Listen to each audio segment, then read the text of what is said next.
But yeah, in the meantime, get started.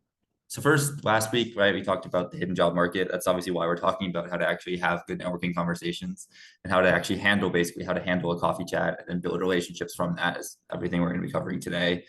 And obviously the essential step before that is actually getting those conversations, right? And that obviously comes through cold outreach. So we'll do a lot of cold outreach stuff. If you're not, I can send the slides and the recording so you guys can follow up to that. But in general with cold outreach is just you're gonna have to do a lot of it. That's one of the main things we talked about is that you're gonna get low response rates always, and that's kind of just normal. And so you just have to keep doing a bunch of it. And eventually you're gonna get a lot of cool conversations. And by doing that, you're gonna have access to jobs and stand out in jobs that like no other people will do because most other people are going to be too lazy to actually go through the time to do a bunch of cold outreach, do a bunch of networking calls. And so, you're going to be in a really good position because you're people willing to actually commit the time and energy to do that. The fact that you guys have, showed up to all of these is a pretty good indication that you're going to be willing to put in that effort. So for all of y'all, I have a lot of faith in that regard.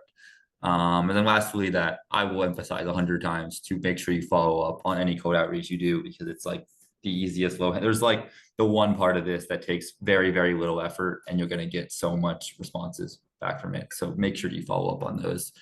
Create some system to do it. Whether for me, it's literally just going through my send email box, but find some system to do it because it's very worthwhile.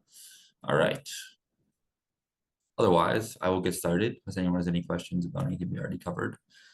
And I'm starting with the exact same thing as before, right? The whole thing we're talking about today is like effective networking. Like, remember that, in my opinion, like the framework, the best, most important framework for thinking about that is like this in general. It's like there's two full ends of the spectrum of networking. There's very transactional networking and relational networking. And one's focused on like, I don't know, very self-centered short-term gain. And the other is more focused on like building relationships with people and relationships, meaning it's a lot more genuine and beyond just like a simple, I'm asking for something relationship. And I think that's like generally the closer you are to relational networking, the more enjoyable it is for the other person. And because of that, the more effective it'll be by far. Like people much prefer building a genuine relationship over anything else. Especially within climate, this can be pretty easy. Like in some industries, like a lot of people aren't receptive to relational networking. They want like some immediate value back. But within climate, that's generally a lot less true because people just, are really passionate about what they're doing. They're passionate about their work. They like talking about their work. They like helping other people learn about it. So because of that, like, I don't know, I think people are especially receptive to relational networking and very willing to do it if you take this approach and help other people if you take this approach. Now, with that said, like obviously, as we talked about, the whole point of this is for the hidden job market. Like for most of you, the goal of your networking is still to get a job. And so like that at its face value is somewhat of like a, short-term transactional goal. And so it can be like when you're starting networking with this with a short-term goal in mind, it like can be kind of tough to still be as far on the relational end of the spectrum as you can. At the same time, like also like getting a job is just not a particularly helpful goal when you approach each networking conversation. It kind of is, but like not really. If you aim for finding a job with your networking, it's probably not actually where you're going to end up. Whereas if you aim for other things, you're probably a lot more likely to end up with a job. There's like certain sort of like, I don't know, directionally correct goals that you can focus on. And that's again, like just about building relationships with people. And the best way really to build relationships with people through these conversations is by learning, either about yourself, about those people, about the specific industry they work in, their specific organization, company. But that's like by far the best way to approach it is by having every single conversation, everything that you do. Your goal is to learn and to build a relationship with that person. And by doing those two things, you're going to put yourself by far in the best position to actually get a job. And obviously there's like other parts of it, like at the end of these conversations, you will probably ask for a job. But at the same time, like the vast majority of it, you're going to be focusing on the other three things. Again, like I said, like I'm sure many of you guys already know this, but like the sort of product of most of your cold outreach is always going to be, well, there's many names for this: coffee chats, informational interviews, introductory calls, whatever you want to call it. There's 100 different names for it. But it's basically just like, an introductory, I don't know, 15 to 45-minute call with someone where you get to know them. And I don't know, a lot of times, especially for people our age, like we're usually the one reaching out to these people. We're usually the one asking for their time because we want to learn something from them or get a job from them. And so it sort of often tends to go more towards like less of like a 50-50 introductory call and somewhat of like a I don't like to call it an interview, but a little bit of an interview where you're really driving the conversation and asking a lot of questions about this person and their experience to learn from them, or their company and learning about their company. But that's generally what's gonna. So this is sort of like we say coffee chats. This is basically all that I mean. And the typical like format, at least in my experience for me and how I like to do it for these conversations, I don't know, the first 5 to 10 minutes is like general loose small talk about random stuff, and give your introductions. I'll give a little bit more detail about what this means, but like in general with these conversations, like especially within climate, there's maybe a couple exceptions, like real institutional renewable energy development stuff where they're like are a lot more of a corporate world.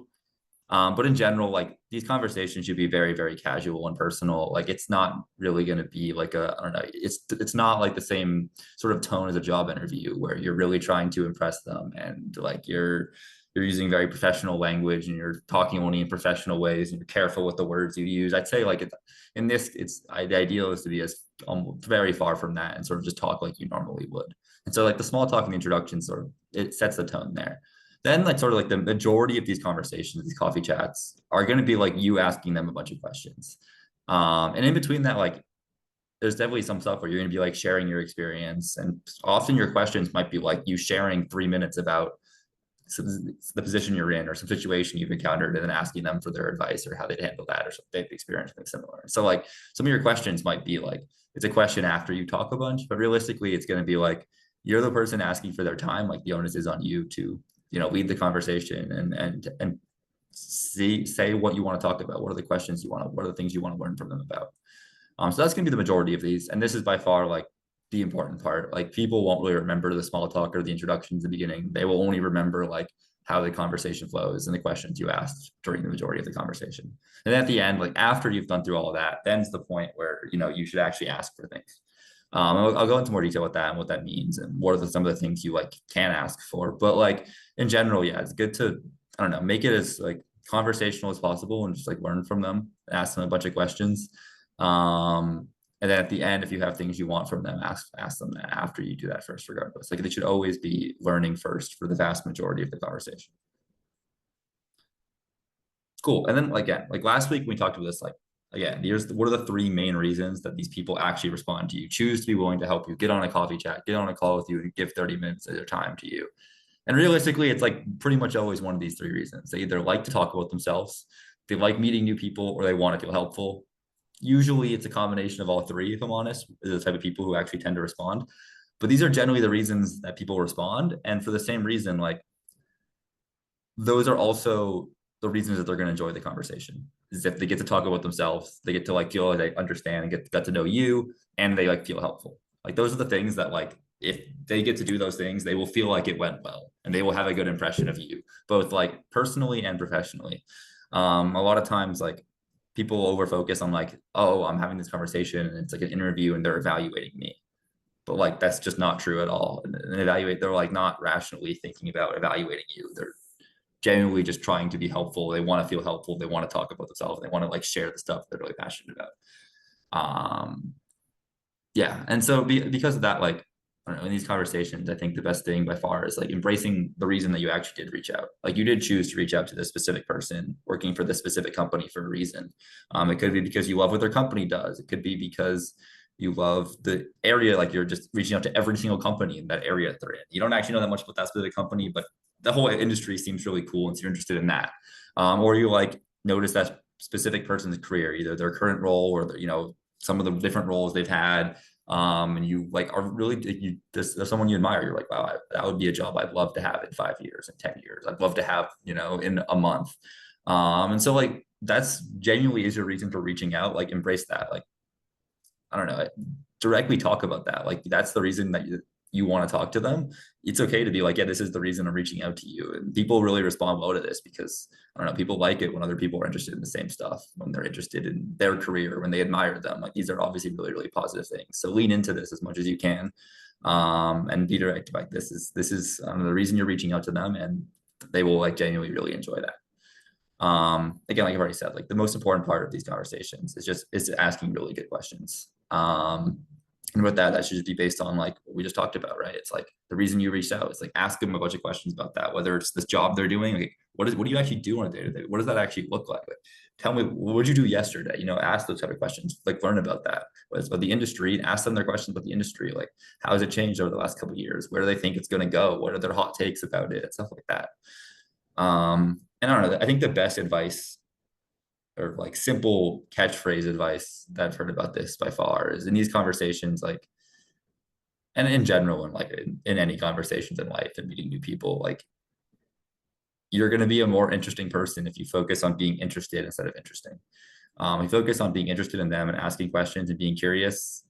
It's a lot more enjoyable conversation for the other person, and it will be for you because you'll actually learn a bunch of things rather than just like talking about yourself. And you won't get anything from talking about yourself, I promise. And so like that, generally just focus on being interested in another person, interested in the stuff they work on, interested in their opinions and stuff and their experience. And yeah, and the last thing, like the more the other person is talking, the better they will think it went, which is, seems counterintuitive, especially when we like, feel like they're evaluating us. They really won't evaluate you based on what you say. They will just evaluate you based on like how the conversation felt. And that will mostly be based on like how much they enjoyed talking about what they were talking about and how much they got to talk. So I don't know, let them talk. It's like if you might feel weird, like, oh, I didn't even talk. Like why would this person ever hire me? And so it's a little bit counterintuitive in the process of it. But often like you might leave a conversation being like, wow, that person, I didn't even talk once. They have no opinion of me and they might absolutely love you because they got to talk for the entire conversation. And they won't even notice they did that pretty much every time. Yeah.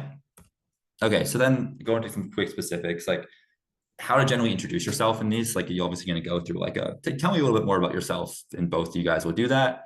When you do that, obviously like introduce yourself normally, but make it casual. Like, talk a little bit about where you grew up, where you live, the things you like doing. Like I don't know, it's good to introduce yourself the same way you would to like, as like an actual human being, as opposed to like a corporate robot.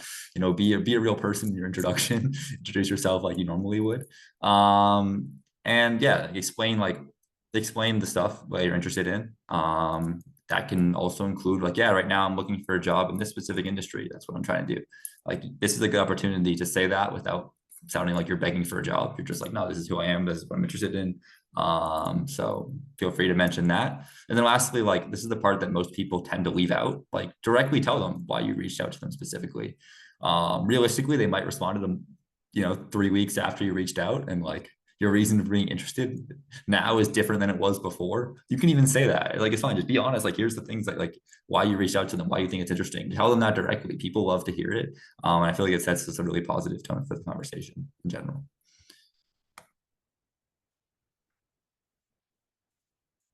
I'm sorry, I'm reading the chat quickly. Yeah, that's also a big thing. Like, right, showing like really high positive energy, showing excitement about the things they're talking about. Like, yeah, that's obviously really, really important. And realistically, like, once you have a bunch of these, you're going to realize the conversations you enjoy, and that will help you get a sense of like what your niche is, which people you really want to be talking to. And once you do that, like, you will genuinely just like have that natural positive response to a lot of things they're talking. You'll be really interested in the conversations, right? You're actively choosing to do this industry because you're interested in it. So there'll be fun conversations. Yeah. Otherwise, I'm just going to talk about a little bit about like, okay, what are some of these quite like, what does it mean to ask good questions? This is all really, really straightforward and simple, honestly. But any other questions before I go into that? No? Okay, cool. I will say this 100 times. It's the entire key here is just like following your curiosity. If you ask like genuine questions, you keep asking the questions things that you're actually curious about them, their experience, things you're excited about. Like, I don't know, conversations where you're just like asking someone questions about stuff you're really curious about are like some of the greatest conversations you'll ever have. They're just like fascinating conversations. You'll really enjoy every second of it. And that will come through very clearly. People see that natural curiosity about things in someone. I think it's like by far the most encouraging thing to make people hire young people. So you see someone who's like, you just see their like genuine passion and interest for something. That's like, I don't know, that's the thing that's going to make you stand out. If you're able to like clearly show your genuine passion and interest for whatever the thing that they're doing is, like, that will be the thing that makes them hire you. That will be the thing that takes away like, oh wow, that person was really, really excited about this. They were really enthusiastic. And then obviously you have to have like whatever remote somewhat qualifications they think are somewhat important. But if you have that, like anyone can be really, really effective. Like that's by far the most important thing. And like a coffee chat is an unbelievably good opportunity to show that off. So with that, like, I don't know, I'd say there's like three rough categories of questions as I think about it. It's like you can ask them questions about, their experience, their career. Um, you can ask them questions about like their company, and you can ask for questions about like advice is pretty much the main ones. And so the question about their career, it's like, I don't know, ask them about like their origins. Like why'd you take this job? What made you excited about this job originally? How'd you get to this job? How'd you go from this past job to this past job? Why'd you choose to do that? How is, I don't know. I think one thing that I love talking about people and learning about other people's perspective on from coffee chats is like, ask them about their own process about finding their niche. Like, how have they done that? How has it changed across their career? How did like their first job teach them about what they actually wanted and what they actually like to do? How did their second job change that perspective? How did their third job change that perspective? What is that they want now? Right. Like asking that, I feel like is a really good way to understand people and hear about the things they liked and didn't like about a bunch of different experiences, which is a really good way for helping yourself get clarity on the exact same thing. Then obviously I just have a massive list here of like example questions you can ask about, but like the skill in like asking good questions isn't in like asking impressive, overly like complicated questions. It's really in asking very simple questions that just like help you understand that person and learn about that person and learn about what they do. Like honestly, the best question, the question that's been most valuable for me in learning about this stuff is just like asking them what they do every day and how that changed. What has that been this week? What was that last week? How has it changed over the last 6 months? Like from that, you learn basically, okay, what do these people actually do in their job? And that if you understand that, like you can understand and communicate very easily how you could be valuable to them, how you could make their life easier, which of the things that they do, you could do for them and make it so they can spend their time doing other things, right? Like if you can understand that for someone, you can know exactly the stuff that you can do to be helpful for them because you know what they do. You know the stuff that they don't like doing, you know the stuff that's annoying for them, you know what they're struggling with. So like really understanding what they do on a daily basis is probably like the most valuable thing. So just like the questions for asking that are very simple. Same thing about their like organizations. Like, so what are you guys focusing on now? What are the main challenges companies facing? What are the things that you think will make you succeed, or what are the things you think that might make your organization fail? How has that changed? Like how you were focused on one thing 2 years ago, like why did that change? What did you learn that made that change? What makes your organization unique? There's so many questions you can ask here. Obviously, here like is the opportunity to showcase your unique sort of knowledge about that industry and ask like specific questions about that. But like in general, again, like these questions are all simple. You can see like all my questions here are like maximum 7 or 8 words. It doesn't need to be an overly complicated thing. I think that's the biggest thing I see people mistaking in coffee chats is that like they ask overly complicated questions trying to impress the person instead of like asking the simple questions they actually want to understand about the person. So yeah, again, the last one, I think this is especially because one of the main reasons that people are going to like enjoy the coffee chats and want to spend a time coffee chatting is they want to help you. Probably because someone else helped them earlier in their career and they want to like pay it back, pay it forward. That's basically what the reason most people will say if you ask them why they do it. It's pretty much always because of that. And so like give them an opportunity to do that directly just by asking for advice. There's so many different things you can ask for advice on. But one of the best ones obviously is like there's a specific like, and you often say in the beginning, like, here's the jobs I'm looking for now. Like ask them like, what skill sets, what things should I be developing to be good at that job? What would make me more effective? What things should I be doing to find those jobs? Where should I be looking for those jobs? How did they find a similar job before? What are they looking for when they hire for that job? Like asking for advice on those things is probably the most valuable experience you can get. And also like it gives you an insight into exactly what they're looking for. So then you can, tell them exactly that, and then you can do that, right? Like it's pretty simple. And asking for advice also, like I mentioned at the end of last week's thing, is like by far the best way to have an excuse to follow up, right? Because then you can like say, oh yeah, you told me this skill set was really useful. So I took this online YouTube course on that skill set, and here's like some example thing I've built. Can you give me some feedback? Like it's just an easy way to showcase that you really cared about what they said. You took their advice. You've actually followed it. And that advice was like something that would make them want to hire you. And now you can like, okay, you want to hire me now? Like I just put through all this effort based on the stuff you told me would be helpful for doing the job that you were hiring for. So asking for advice is like by far the best, and people always love giving advice. Now it's good. Like if you get advice from one person, doesn't necessarily mean it's good advice and you should follow it. If you get the same advice from 5 people, it's probably true and you should follow it. Would be like my general thing. So like in general, you hear something once, like take it with a grain of salt. Just because someone tells you something and they have 20 years of experience does not mean they're right. I've had plenty of people give me absolutely horrendous advice during coffee chats that I knew immediately to ignore and was like just terrible advice. And I probably have sent follow-up emails with them faking and lying how I implemented their advice and what I learned from that or whatever. It's okay. Like, I don't know, people love giving advice, just give them an excuse to, and, you know, filter through yourself, which of it actually is useful. Yeah. Any questions about, these are just some example questions. So you guys have them. Yeah. No. Okay. Lastly, like, I don't know, this is just like, I think in the beginning, you can have really good coffee chats while it being kind of almost a little bit interviewee, like you're interviewing them for a podcast, like you just asking them questions and then they're talking for 5 minutes and you ask another question, they talk for 5 minutes. And like you can do that and really impress people and have very good coffee chats. I think the skill a little bit past that, and part of that's going to come from like you just, you know, getting further into your career and getting more knowledgeable about the industry that you're doing research in. But it becomes like naturally as you get later on, you get a little better at it. You're still the one choosing like the questions and the conversation topics and guiding the conversation.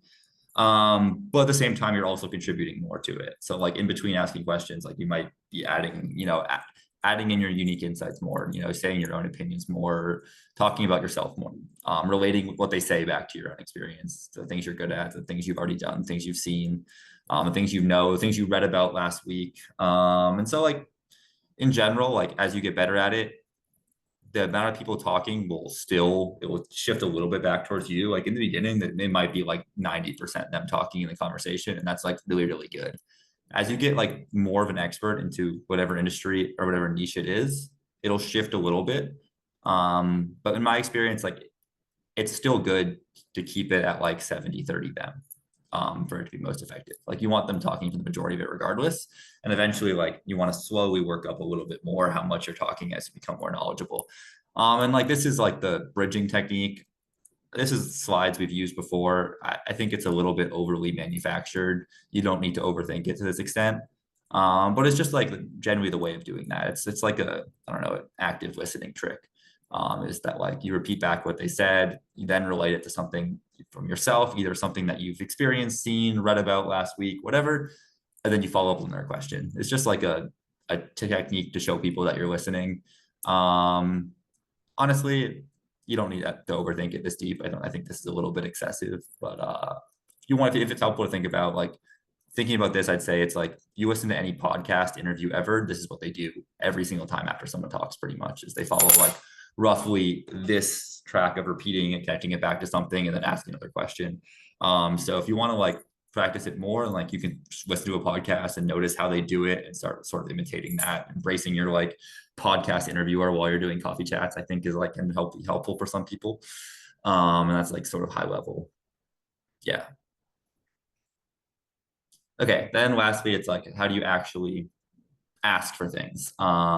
And last week, like I talked about, like networking should be two-sided, like you should offer to help instead of asking for help. It's like sort of that's like the classic networking advice that everyone says. I feel like I heard it 100 times when I started doing this. But remember, like when I talked about it, like especially at our point in our career, like realistically, the things we're going to be offering are generally going to be like the intangible stuff. It's going to be just like the fact that we were excited about their thing, we're able to share their passion, bring energy to their day, give them a chance to like talk for a bunch and talk about the things they're passionate about, which everyone loves doing. And then like the fact that we were like wanted their help, and I don't know, people love when other people want their help. It's like a very good feeling. So there's also just that. And so because of that, like those are the value that we're going to be giving to people in networking a lot of the time right now. Like at this point, by the end of the conversation, you've already provided your value to them. The things that like the value you're going to be providing, the way you sort of helping them, you've already done at this point. So because of that, like you should feel comfortable asking for things. You already have, like, obviously they're the one doing you a favor, but at the same time, like, you've given them something that they genuinely enjoy doing. And so because of that, like, you absolutely do have a right to ask for things. Now, if it goes like horribly, maybe don't, but like, I promise your conversations won't go horribly. It's very rare unless you just have someone who's having a terrible day and they're just like dry. Um, and you ask a question and they give you like a 10-word answer and you're like, okay, well, what? That's not actually helpful. But like 99% of your coffee chats will go well.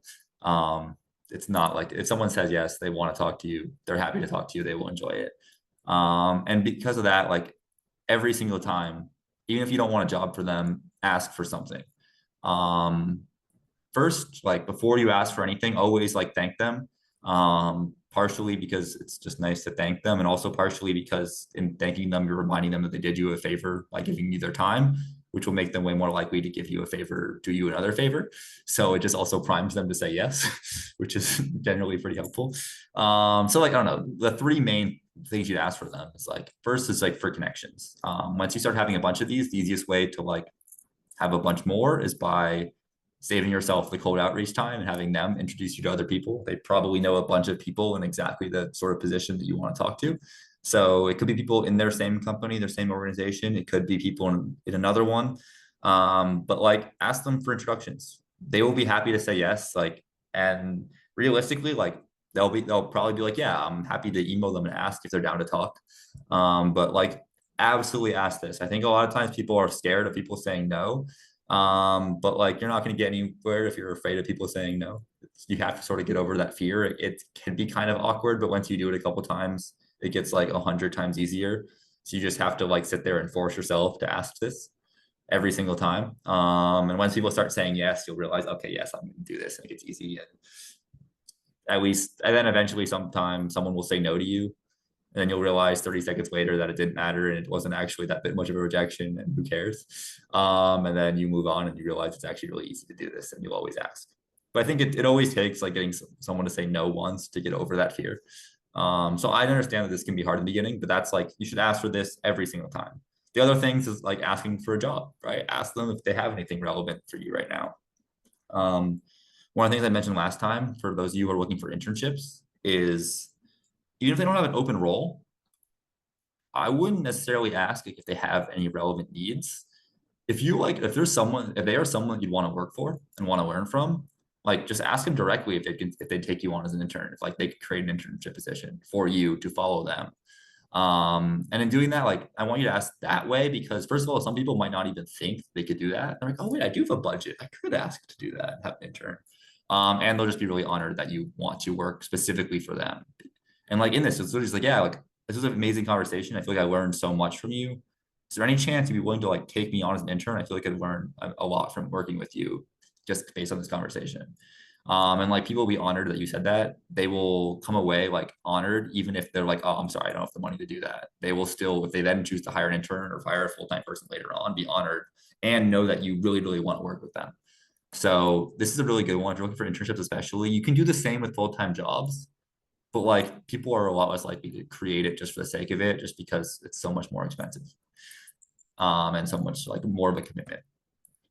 But definitely ask this, especially for interns, like abuse this at 100. If you really would want to work for that person, ask them directly to make an internship decision for you. And the last one is like, if you don't have other things to ask, which often like you might not, you might be like, oh, this person don't want to actually have any connections, or I know they're not hiring, but like otherwise, at least at a minimum ask, like if they'd mind if you reach out to talk again. Because people will like always say yes to this. And so why would you not ask? It's always good just be like, hey, you mind if I like reach out in the future if I have any other questions as I get like a little bit deeper into this industry? Or if like I follow up with you on the advice you gave me and like you can talk through it again, like feel free to ask this question. It's a good way to like prime when you reach out in a month or two to have another conversation to help build this and maintain these relationships. This is basically you just asking if they're willing to build and maintain a longer relationship after them besides the one conversation. And so some people think this is sort of just like implicit. There's no reason to ask explicitly. Personally, I feel like people respond really well if you ask directly explicitly this. So I would recommend doing it. Any questions about this?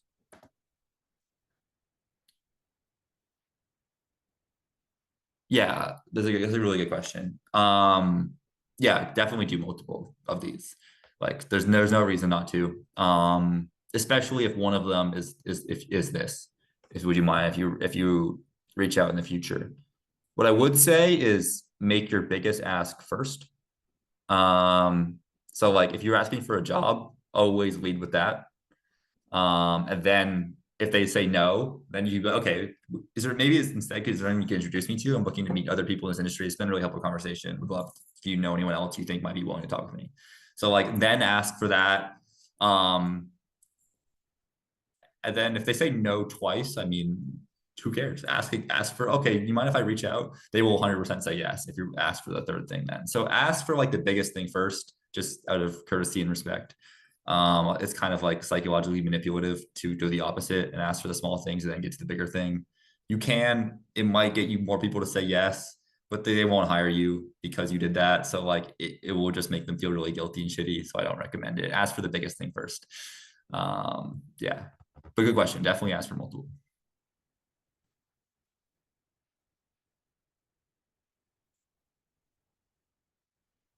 Mm, yes, definitely. Like if you applied for an internship and then you have a coffee chat with someone, like mention that you applied and they will probably refer you. You can ask directly, but if you say that, they'll probably offer to do that yourself. What I will say is like that's in those situations when you've already applied for something, people are generally it's a lot tougher to get people on the phone for coffee chats because they know there's an open position and they get a lot of people reaching out asking them for that. And then they kind of think like, oh, this person's only reaching out because they want the job. So you're gonna get a lot lower response rates when you reach out for coffee chat in that situation. It's just sort of like that's what I found at least. I get like probably like at least 50% lower response rates in that situation. You should still do it. You should still like try to like get someone on the phone. Um, but it might be really tough because of that, is what I'd say. And then yeah, I'll talk about how to keep in touch in the long term. And like honestly, like this is how to ask for a job. First thing is just ask. People are really hesitant to do it. Um, if they say no, they will leave the conversation with a higher impression of you because you were willing to ask and because you asked. And just the fact that you were so interested that you asked. So 100% ask. It's a win-win by asking. And when you ask for things like, as you asking for a job, like don't just ask for the job. Like, hey, by the way, are you hiring for this role? Like explain in the same time, like, oh, by the way, like I'm really, really excited by what you guys are doing. This conversation is interesting. I love your work doing this. I'm really passionate about that. Are you hiring? Right? Like before lead into it with explaining why you're passionate about it, like explicitly saying that. Obviously, your whole conversation made that clear. But right before you ask for like a job, specifically talk about it again. And if you learned about through that conversation, like how you could be valuable, the things that person like hates doing that you could like maybe take off their plate, explain that. Say that directly to them too. These are all things that are going to make them a lot more likely to say yes. And then if you're asking for like an internship, ask them to create an internship, like explain why you want to work for them individually, right? They're going to be honored by the fact that you want to like intern for them specifically. But explain why, like explain like the things that you admire about them, things that you think would be really interesting, the things you'd want to learn from that experience. Like explain all of that directly. It's just a really good way of showing that like, you're really thinking intentionally about this and have specific things you want from it, as opposed to like, I just want a job, whatever job's cool. Like everyone's great. Everyone wants a job then, but then once they show up to the job, people who like are genuinely really passionate about it are going to be a lot more effective. Yes, again, this one's should go without saying. Send a thank you email after every single one. Try to be specific in it. Mention things from the conversation. Mention the things you learned. And yeah, it's just like it's also having this is a good thing to have a record. So then you can like follow up on this thank you email 2 months later when you want to hit them up again. Um, and also for your own like record keeping, you can like, oh, I talked to this person then because I have a thank you email from that day.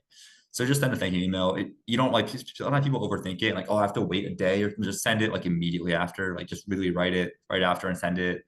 There's no reason, just don't overthink it. You can send these at like 2 in the morning. It doesn't matter. Just send it at any point. And then lastly, like how to stay in touch. And I think this is the one people are like, find the things that myself included, the part that people find the hardest. And if I'm honest, I don't think it's actually hard. I think the only hard part is that people are just like afraid of sending people things and sending emails to people. It's like the same fear as like as like cold outreach, except for with cold outreach, you have the excuse that people don't respond of like, oh, no one responds to cold outreach. Whereas once you've already met them, people like are like afraid of someone not responding. And so because of that, people don't reach out. I think that's like the main thing. I think most people think it's, no, I don't have an excuse to reach out. And I think it's mostly because our excuse to reach out threshold is way too high. We like should find smaller, dumber excuses to reach out to people. And that's really the problem. That's really like the main challenge here is just like getting comfortable and getting the habit of like any small excuse, like to reach out to people or reach out.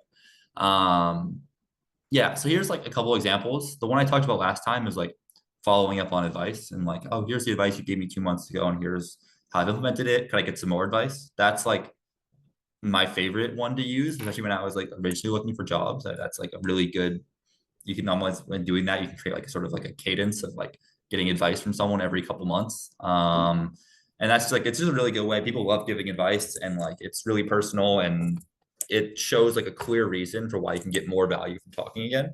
And getting more, it's very, it's a good reason to reach out. So I think advice is like a very easy one. If you've already like, you talk to them and you like learned a bunch of new stuff about the industry, and you have like new questions you want to ask them, like you can email them to ask to chat again. Like obviously the last ask we talked about was like, would you mind if I reach out in the future to pick your brain again if I have more questions? Like, you have more questions. They most likely, everyone will say yes to that request for the most part. Unless you're talking to someone with like very, very little time. So like ask to chat again with new questions when you have new questions. You can manufacture this by like putting a reminder in your phone to like email that person 2 months later, or you can just like happen to come across new question, like, oh, okay, I should talk to that person again, or talk to those 4 people again. The other one is like randomly like pinging them on LinkedIn or email with like relevant podcasts, articles, LinkedIn posts, random things you think might be relevant for them. This is a great excuse to do it. Like, I don't know, I feel like it always keeps people front of my mind when people do this for me. And so like people are often afraid to do this. They're like, oh, it might not be relevant enough, or they might have already seen it. They probably have already seen it. Doesn't matter. Like if they've already seen it, they're still like, mostly this is like it's just like to show them that you're thinking about them, right? And you remembered your conversation. Everyone on earth is honored when other people are like thinking about them professionally. Like they will only have a positive reaction to the fact that you were like thinking about them. And they came to mind when you were like saw some article or post or something. Like even if you don't even think it's like the article's about them and they've seen it, you can still be like, oh, by the way, I read this article, really cool, congrats on this. You read about them like hiring someone or a fundraise or some like other announcement, send them a congrats, if you read something cool about their company, like tell them, use these as excuses to reach out to people and stay in touch and just keep yourself front of mind. And the last one is like, basically you don't even necessarily need an excuse to reach out. It's just like for people you've networked with, like they chose to help because they like, want to reach out, or sorry, they chose to like talk because they wanted to help you. And as a result, like I feel like after people have these conversations, they become like a little bit invested in your life, a little bit invested in your career. And so they like love to hear like life updates and updates on what you're doing. Plus, it's a good way of like, oh, here's the things I've done since we talked. And if you do this to a bunch of people, like you have a bunch of people who are like impressed with how much you've learned and how much new cool things you're working on, and they will like want to hire you. Or your update could be, oh, I've been job searching for another 2 months and I still haven't found anything. This shit sucks. And they like will be more willing to help you again. Like it can be anything. Like, people love getting these random life updates. The fact that like you wanted to like update them on your life, like people always like that.